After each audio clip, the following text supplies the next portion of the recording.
queimadas mesquitas, igrejas e sinagogas. Morrerão cristãos, judeus e muçulmanos. Seu sangue inundará as ruas de Jerusalém. E tudo isso em nome de um mesmo Deus.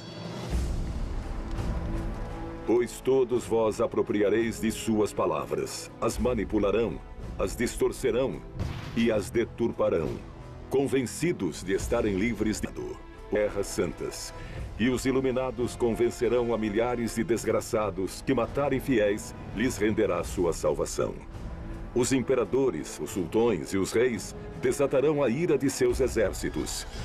E assim, cheios de arrogância, os colocarão diante das portas do céu a gritar: veja o que fizemos por ti, Senhor. Não mereço entrar em teu reino? E não lhes darei resposta, apenas silêncio. Pois o inferno está cheio de boas intenções. Por vossa culpa, nascerá a Ordem dos Cavaleiros Templários. Esses demônios juraram servir a Deus até as últimas consequências. E armados com a couraça da fé, desatarão a ira de Deus, desde Jerusalém até a costa da Lusitânia.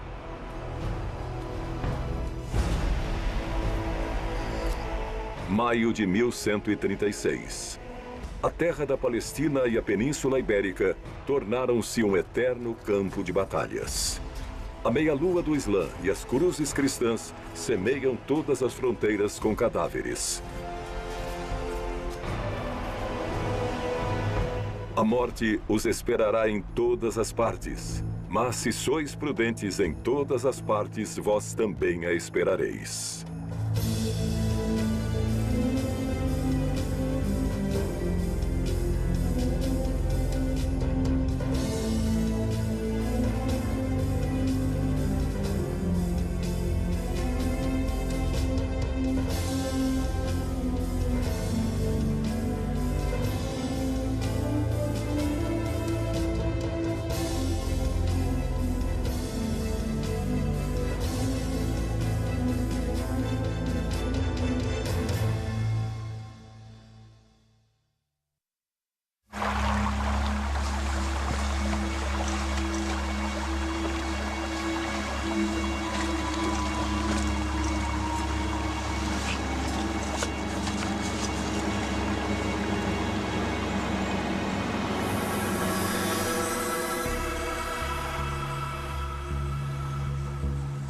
Sei que não esqueceu os teus juramentos, Artal.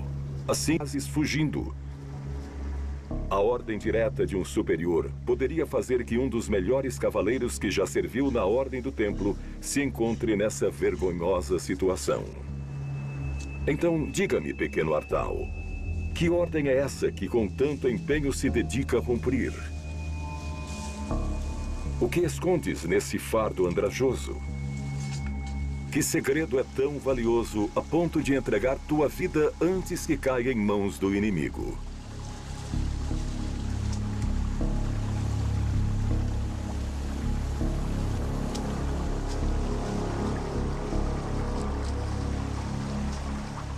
Um templário, segundo sua ideologia militar, segundo suas ordens militares, não podia abandonar jamais a batalha, a menos que lhe ordenasse o mestre ou o prior. Era regulamentado que não podiam se retirar da batalha, a menos que fossem superados na proporção de 3-1. Imaginem em uma batalha ver-se superado nessa proporção. Seria difícil escapar disso.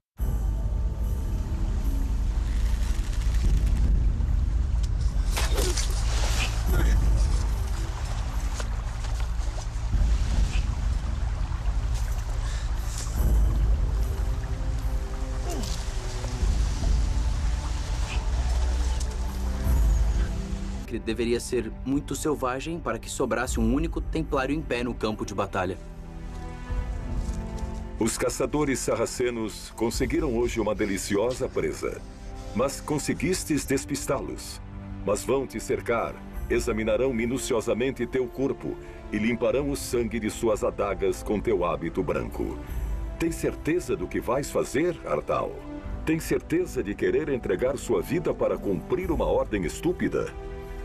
Um templário nunca devia renunciar a uma batalha, fugir da batalha, só se recebesse essa ordem.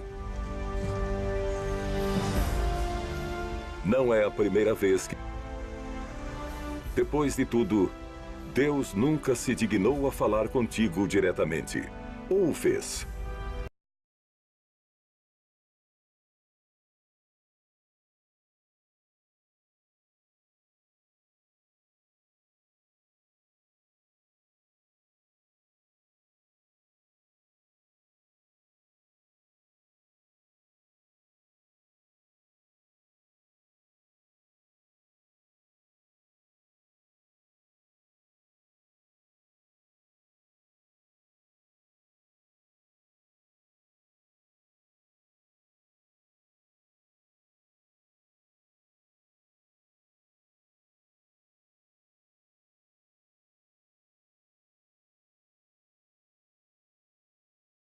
Além do medo, tinham dúvidas, tinham conflitos pessoais. Desde cedo, isso não correspondia exatamente aos princípios que Hugo tinha idealizado para uma ordem, de uma virtude, uma integridade tão ideal. Mas, no final, depois de tudo, eram humanos. Pessoas como poderiam ser cada um de nós aqui presentes. O ideal para entrar na Ordem do Templo é ter sido noviço antes, quando jovem, bem pequeno, em um mosteiro. Portanto, sim, era verdade que havia noviços da Ordem do Templo que vinham oriundos de mosteiros cistercenses, porque sua reconversão ao templo era muito mais fácil. Nesse sentido, tiveram que levar a cabo uma série de práticas de verdadeira lavagem cerebral para que esta gente, para que esses soldados estivessem imbuídos dessas ideias até o final.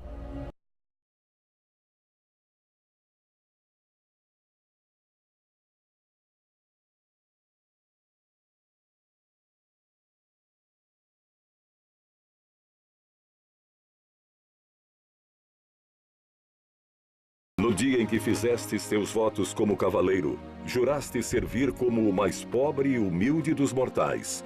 Renunciastes a todo bem material, a conhecer mulher e a ter descendência. A quem entregou tua vida, Artal? A quem a entregou?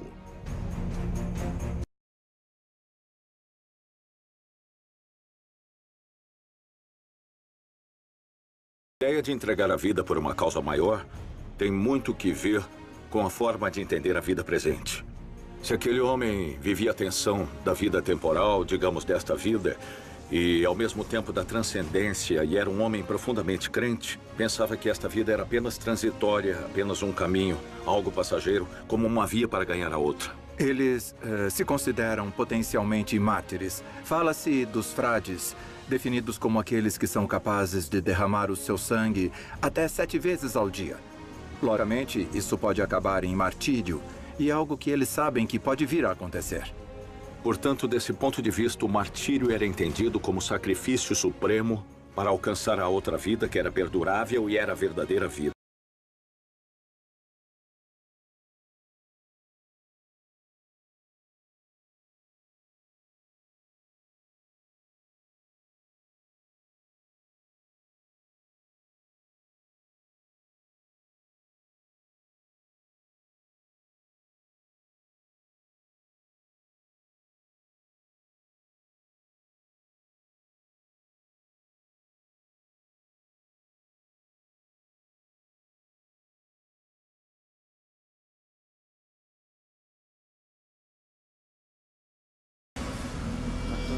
Descanse em paz, Artal.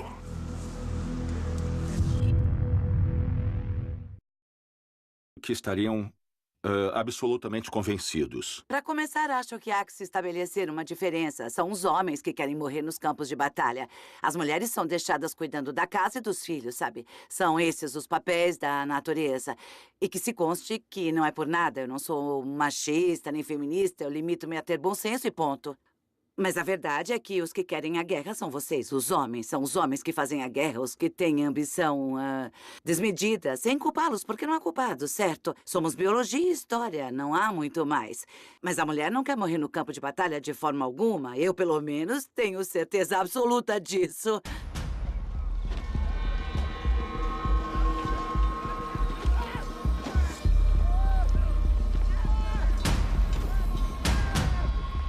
À noite, ceastes todos o mesmo.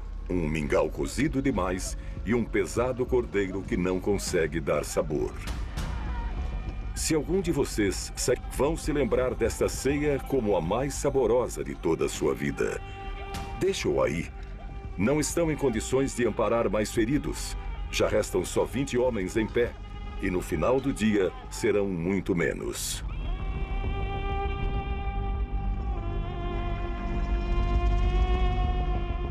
Apenas 7 chegarão a ver o final desta batalha.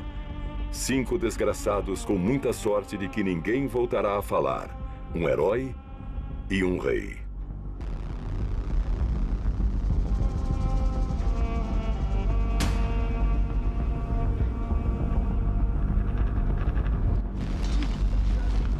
(19)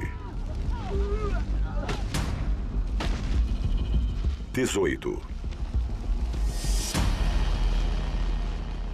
A Batalha de Urique produziu a raiz da defesa da parte sul, já no Alentejo, e foi lá que Dom Afonso Henriques se empenhou e lutou arduamente pela independência do país e pela destruição dos exércitos muçulmanos. Não há nenhuma dúvida de que Dom Alfonso era uma pessoa que dominava seu físico e sua personalidade. Ele era uma pessoa sem medo e que avançava fosse como fosse.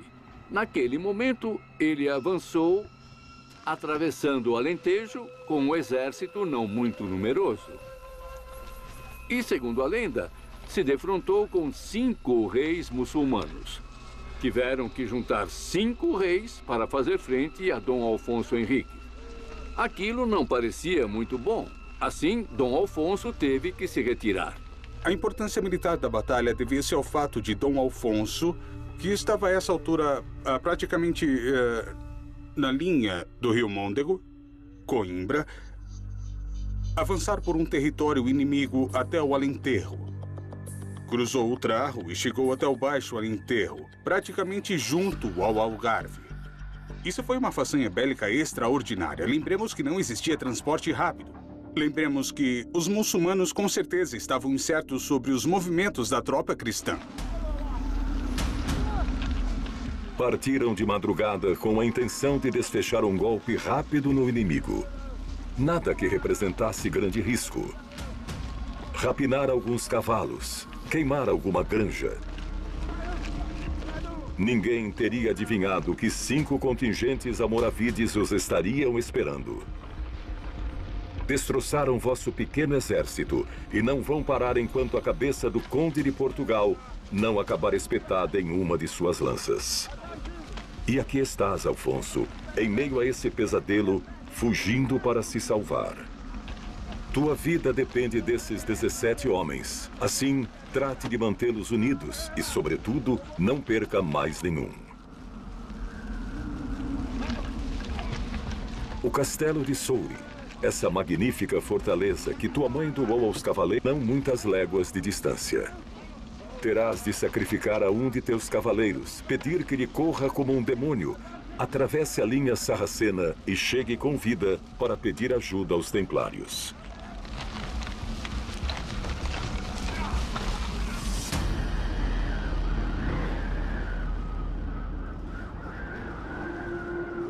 Quando teus irmãos encontrarem teu corpo, a dor já terá passado. Serás enterrado em um lugar sem nome, que nunca ninguém vai encontrar. E na morte serás aquilo que fostes em vida. Mais um templário. Nada poderás levar, pois do pó vieste, Artal, e em pó te converterás. Um templário devia tudo o que era à própria ordem. Fora isso, não era nada. Nada. O templário era apenas depositário de objetos, nunca proprietário. Nada lhe pertencia, nem sequer a própria correspondência que lhe poderiam enviar lhe pertenceria. As espadas pertenciam à ordem, exatamente como suas cotas, seus sobretudos, túnicas e mantos. E ainda que pudesse dar-lhe algum tipo de mortalha, ou inclusive utilizar o hábito em alguma ocasião como mortalha, O certo é que isso não era assim. A ordem recolhia todos os bens de um irmão e logo em seguida os repartia, do lado externo entre os pobres ou entre o restante dos irmãos. É bastante significativo saber que o templário era enterrado ao modo cistercense. Completamente nu, envolto em um sudário sobre uma tábua e de boca para baixo, por não ser digno de olhar para o céu.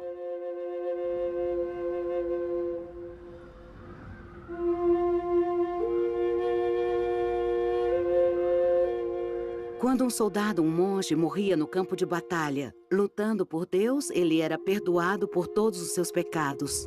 Eles acreditavam, claro que acreditavam. Ano de 1136 da Era dos Cristãos. A situação na Terra Santa não é muito melhor, mas ninguém parece querer fazer nada. Os pobres cavaleiros de Cristo, os templários, são os únicos que parecem entender. Ninguém mais teria o valor de empregar palavras tão duras na hora de escrever ao rei da França. Não temos mais tropas para resistir. Dos 600 cavaleiros, só escaparam dos sarracenos estes que vos trazem a notícia. Estamos ameaçados de invasão e já somos muito poucos em Jerusalém. Portanto, atendam nossas necessidades. Se dissimularem ou vacilarem em se convencer, como é vosso costume, se não se decidirem em nos ajudar antes que os últimos vestígios da cristandade sejam aniquilados, pensem em quanto lamento quando forde, que todos os que são de Deus e que te chamam cristãos tomem armas e venham libertar o reino de seus ancestrais. Que os filhos não percam vergonhosamente o que seus pais haviam conquistado. Provavelmente, para termos uma ideia, a Terra Santa, um século depois de nascer a Ordem, aproximadamente no final do século XII e princípios do século XIII, a Ordem do Templo não tinha na Terra Santa mais que 300 frades, 300 membros dessa ordem, não é? E, portanto, são muitos. Após a morte de Hugo de Pains, vos reunireis em segredo para nomear um sucessor. O eleito serás tu, Robert de Craon, um homem capaz de abandonar sua prometida e todas as suas posses no mesmo dia em que ouviu falar dos Templários pela primeira vez. Serás designado Grã-Mestre da Ordem, tanto por teu valor militar como por tua piedade. E durante teu mandato, obterás grandes benefícios para a Ordem. O templo disporá de seus próprios capelães e não será obrigado a pagar dízimos à igreja nunca mais. Certamente, a Ordem do Templo não corresponde a, digamos, nenhum rei. Certamente depende sempre do Papa. E o Papa, em determinadas tendências ou correntes, não deixa de ser um poder, mas da Europa medieval. Efetivamente, é um poder que se encontra acima de determinados reis e reinos. Mas sentirás saudades de Hugo. Todos os templários sentirão, os que os conheceram e os que não. Em 1140, lançareis 40 naves contra a costa lusitana, com a intenção de conquistar Lisboa para os muçulmanos. Essa obsessão por arrebatar a Península Ibérica ao Islã vai custar-lhes caro. A tomada de Lisboa será um desastre. Um dos maiores desastres que sofrerá o templo.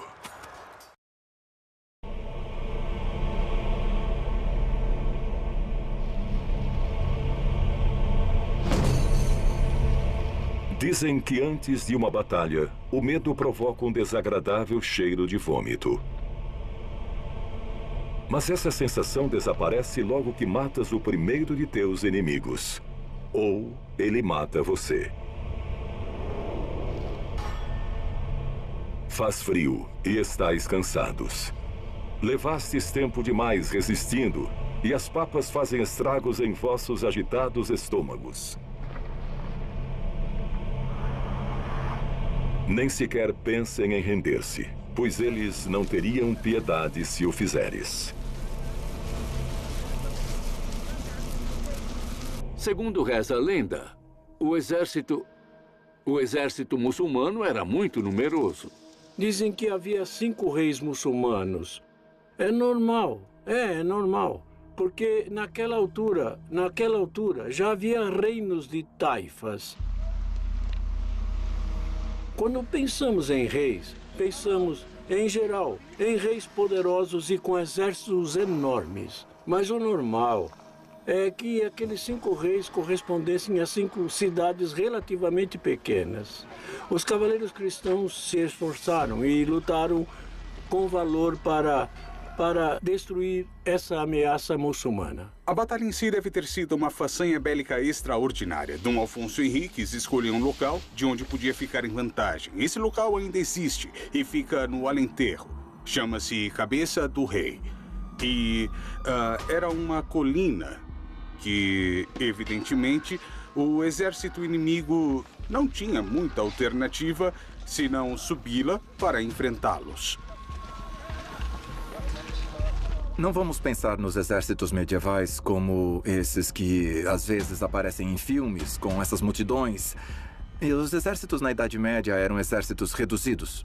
Para um rei em uma situação muito delicada do ponto de vista estratégico, um punhado de homens bem adestrados podia fazer uma diferença sensível.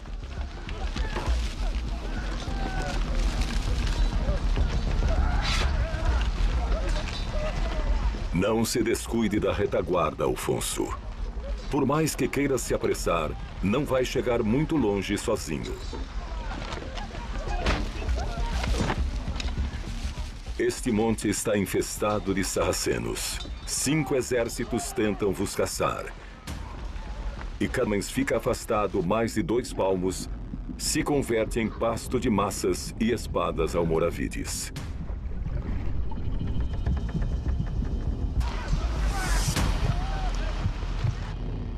E já sois 16.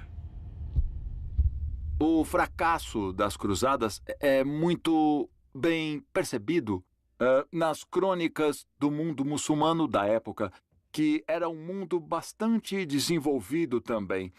Eu diria até que Al-Andalus e o Islã do Mediterrâneo Oriental tinham inclusive aspectos mais desenvolvidos em relação à cultura e à tradição.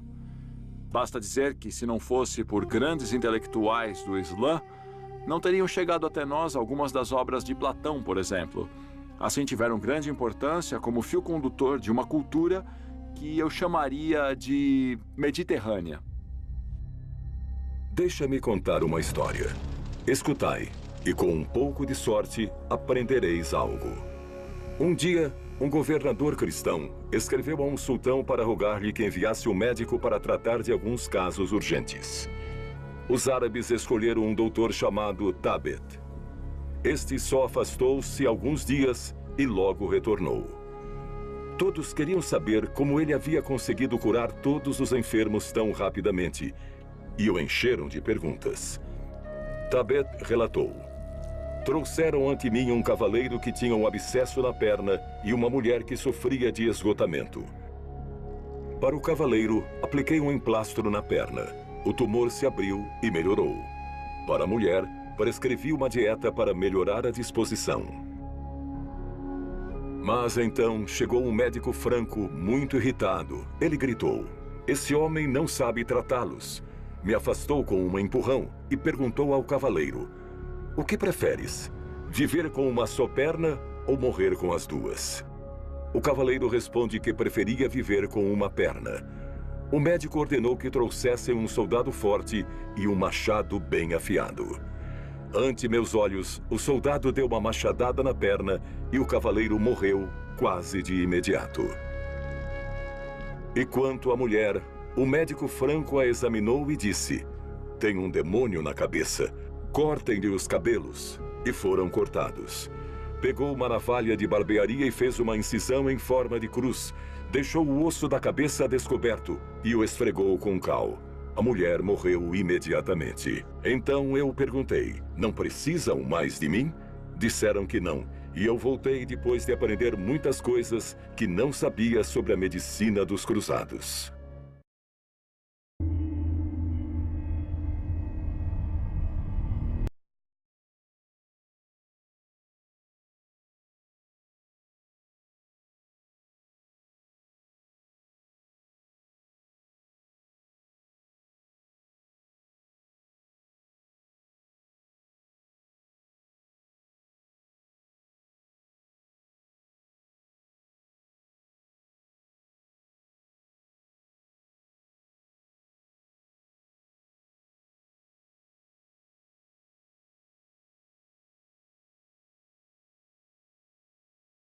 O que encabeça tua esfarrapada comitiva é Gualdim Paz, vassalo de tua família desde os 7 anos de idade. Ele trazia seu almoço e você o atirava. Gualdim Paz foi... Esse é um dado histórico muito pouco conhecido, mas ele foi, sabe, ele foi um vassalo de Dom Alfonso Henriques. Foi criado na casa de Dom Alfonso Henriques. E, mais tarde, a luta foi para conseguir que Dom Alfonso fosse reconhecido como rei. Olhe para ele. Qualquer um diria que foi o arcanjo Gabriel que o teria ensinado a usar a espada. Promete-me, Alfonso, que se Deus, nosso Senhor, realizar um milagre que saias vivo deste inferno, a primeira coisa que farás será nomeá-lo cavaleiro. Prometa-me.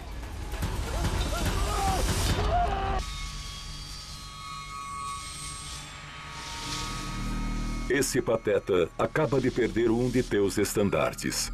Se não me engano, agora são apenas 12. Estou certo na conta, Alfonso?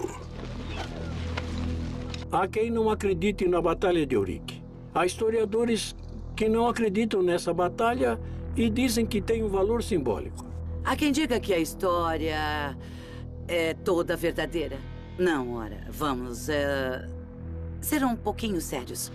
A história sempre disse isso e todo mundo sabe. É escrita pelos vencedores. Os vencedores ou algum tipo de objetivo. Ainda mais numa época como a medieval, em que se escrevia no pergaminho. Então não havia como rasgar o que havia antes se quisessem reescrever algo. Não era como hoje, que temos nossas telas de computador e com eletricidade, zeros e uns, escrevemos tudo. Nem precisamos de papel. Os registros que nos restam daquela época são um pouco duvidosos. Um pouco. Tudo será acabado antes que o sol se ponha. 7 de vós voltareis para cá, os quais ninguém voltará a falar. Um herói e um rei. No ano de 1139 da era de Nosso Senhor e Criador de todas as coisas, encontrando-se as tropas cristãs em grande inferioridade numérica, e ante 5 exércitos de 5 reis mouros, Cristo, Nosso Senhor, descerá dos céus e se mostrará ante Dom Alfonso, único soberano de Portugal. E os anjos que com ele virão, lhe farão a entrega de uma cruz, dizendo-lhe: sob este signo vencerás.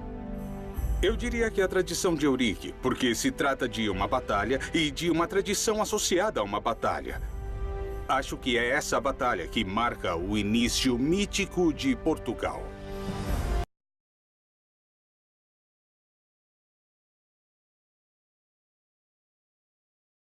Segundo reza o juramento de Eurique, porque Dom Alfonso firmou um documento que acreditava que tais feitos haviam ocorrido.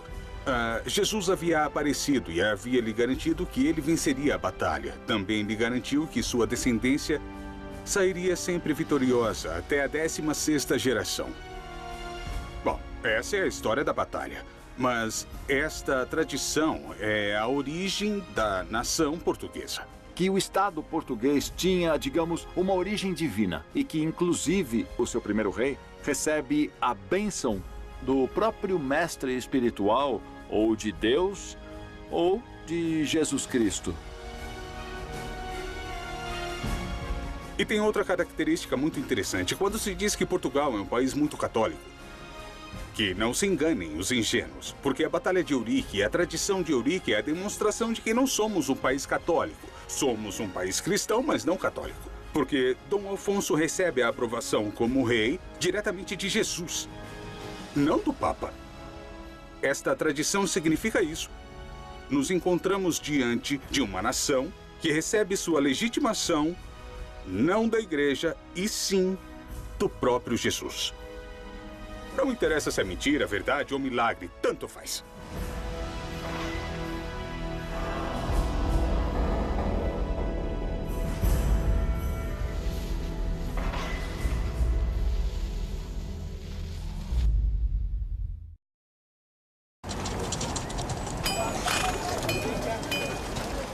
Uma pergunta que também chama muito a atenção é a disciplina dos templários. Como se conseguia? Porque aos templários se impunham castigos. Realmente podiam sofrer nas mãos da ordem muitas penalidades. Desde castigos físicos ou prendê-los em uma determinada masmorra, até perder o hábito ou um simples erro disciplinar. Existem muitos tipos de delitos pelos quais um templário poderia ser castigado, desde perder um objeto que pertencesse à ordem, até roubar e, inclusive, praticar sodomia ou relações sexuais com uma mulher. Chama a atenção, por exemplo, o caso que cita a regra. Um templário que, provando uma espada, resultou que a espada se partiu. Não devia ser uma boa espada. O templário foi castigado por isso. Capítulo 67 da Regra do Templo. Se um irmão comete uma falta, que descubra ele mesmo sua ofensa e que receba sua penitência. A regra é a normativa pela qual se regem os templários. Regula como se deve viver um templário em seu convento, mas também regula como deve viver no campo. As penitências, como se pode castigar um irmão, por que se castiga um irmão. Tudo isso, que desde o princípio foi dito que estava expressamente proibido, podia te levar a castigos maiores e ficar preso por muito tempo, açoites e, acima de tudo e sobretudo, a expulsão da ordem. E, evidentemente, a sua inimizade perpétua. Denota-se aí que já teria sido um membro que professou e que fracassou. Sem a regra, não haveria tanta disciplina, e a disciplina é uma das principais características que definem os cavaleiros templários. Você entrava sabendo perfeitamente o que enfrentava. Você pertence a uma ordem reconhecida, representa um hábito, é um templário. Fracassou e vê-se sem a posse do hábito. E arrastado à lama. Já não tem retorno. A pena de morte não estava contemplada na punição. Mas claro que, diante de um castigo excessivamente severo, a resistência do corpo é que determina. É uma situação dura. E, evidentemente, ninguém a queria.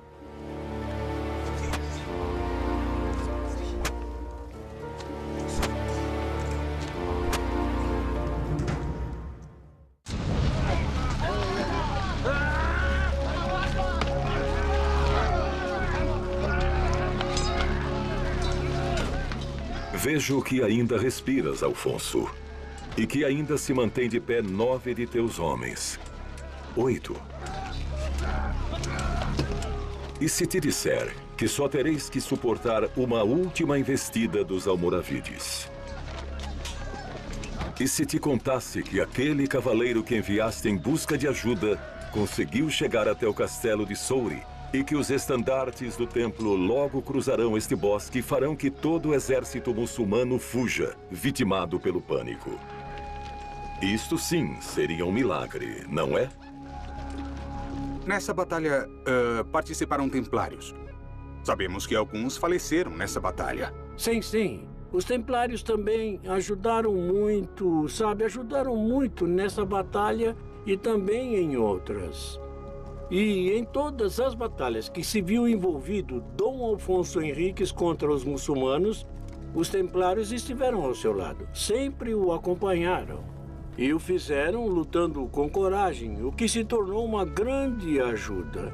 Nós não teríamos a independência de Portugal, nem a extensão territorial portuguesa se não fosse pela ajuda dos templários. Apareceram com o exército por trás, atravessaram as tropas daqueles 5 reis mouros que foram derrotados. Foi uma vitória estrondosa, sobretudo porque os poucos cavaleiros portugueses, um exército minúsculo português, derrotou por completo os muçulmanos. Dom Alfonso conseguiu, em uma rápida investida, invadir a região e então vencer a batalha. A vitória produziu muitos ecos e deve ter causado algum receio que Alfonso Henriques ganhara uma preponderância que não era aconselhável.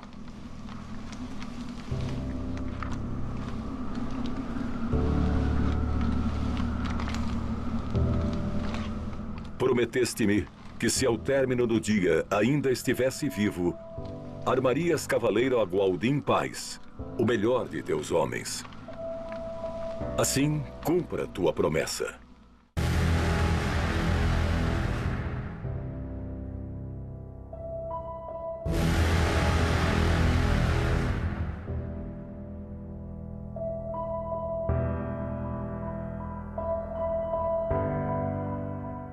Em nome de Deus, São Miguel e São Jorge, pela graça que me foi outorgada, te nomeio cavaleiro. Nessa batalha, nomeou cavaleiro a seu vassalo, seu amigo de infância, Gualdim Paz. Sim, senhor. Nessa batalha, ele foi nomeado cavaleiro. Depois disso, fez seu juramento e lhe entregou a espada, com a qual era feito o juramento dos cavaleiros, quando eles eram nomeados. E tu, Alfonso, tu serás rei. Alfonso I, o Conquistador, o primeiro de muitos soberanos do Reino de Portugal.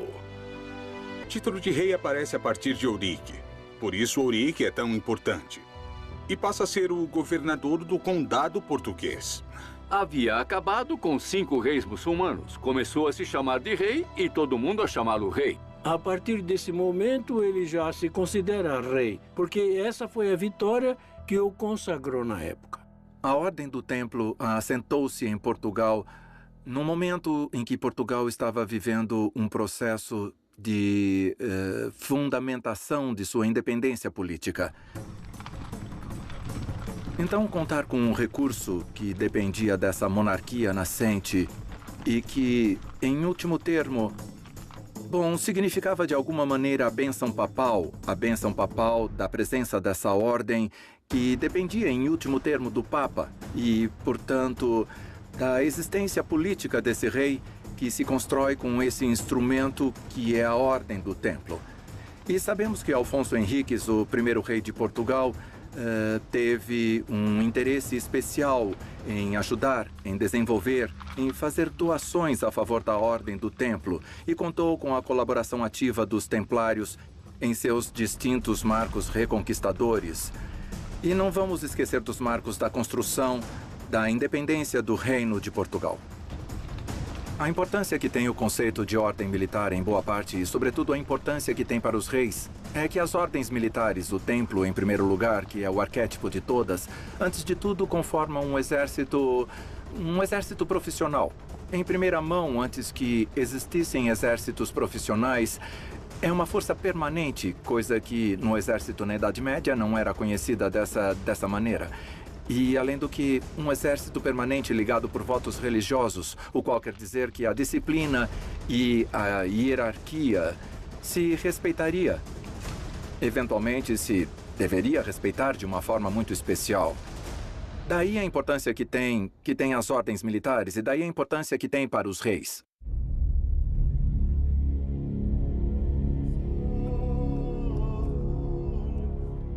Essa coroa logo adornará a tua cabeça. Sois Alfonso I, a quem chamarão de o Conquistador, o Grande, o fundador do Reino de Portugal.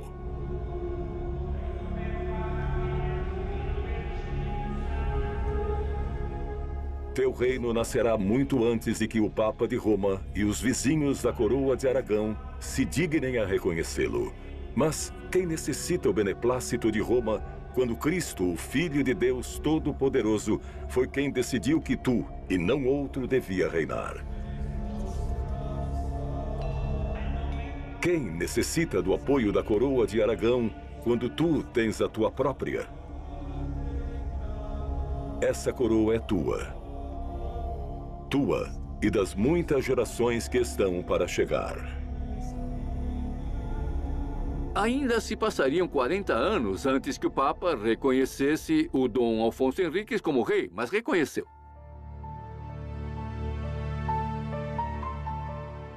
A Batalha de Ourique já foi há semanas, e ainda raspa com as unhas os restos de sangue seco que mancham teu corpo. Nunca havias visto tanta morte, não é? Sinto dizer-te, Gualdin, mas os pecados não se lavam apenas com água, nem sequer os de um herói.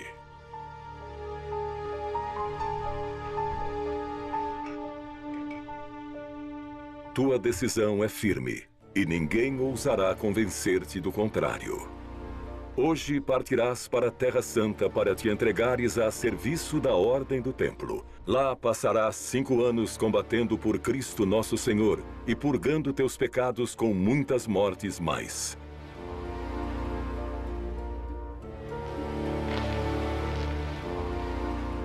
Não se despeça. Voltaremos a nos ver.